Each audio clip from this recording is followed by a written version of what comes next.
Bienvenue dans notre jour 1 de notre série Déculpabiliser ta créativité. Aujourd'hui, on va voir ensemble pourquoi ta page blanche, c'est en fait ta meilleure amie. Et oui, et oui, et oui. Je te dis ça parce que moi-même, en tant qu'artiste, les pannes d'inspiration, ça me connaît et avant, je paniquais dès que ça arrivait.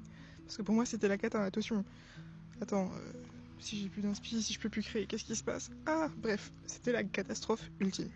Alors qu'en vrai, cette page blanche, là, ce qui te fait peur, c'est finalement pas un immense blocage comme tu l'imagines. Quand tu regardes bien les choses, c'est lorsque tu t'ennuies, c'est lorsqu'il n'y a plus rien que tu as les meilleures idées.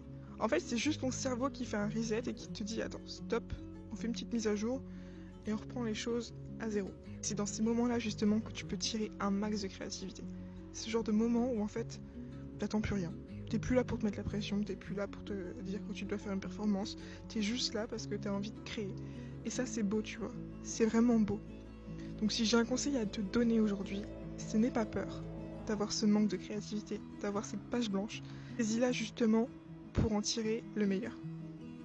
Accepte le vide pour que ça puisse revenir. Voilà. Je sais que ça peut vraiment faire peur sur l'instant, je sais que on se met beaucoup la pression. Mais justement, c'est peut-être le fait de se mettre la pression qui tue notre créativité. Je te laisse méditer sur ça. Bisous et à demain pour épisode 2.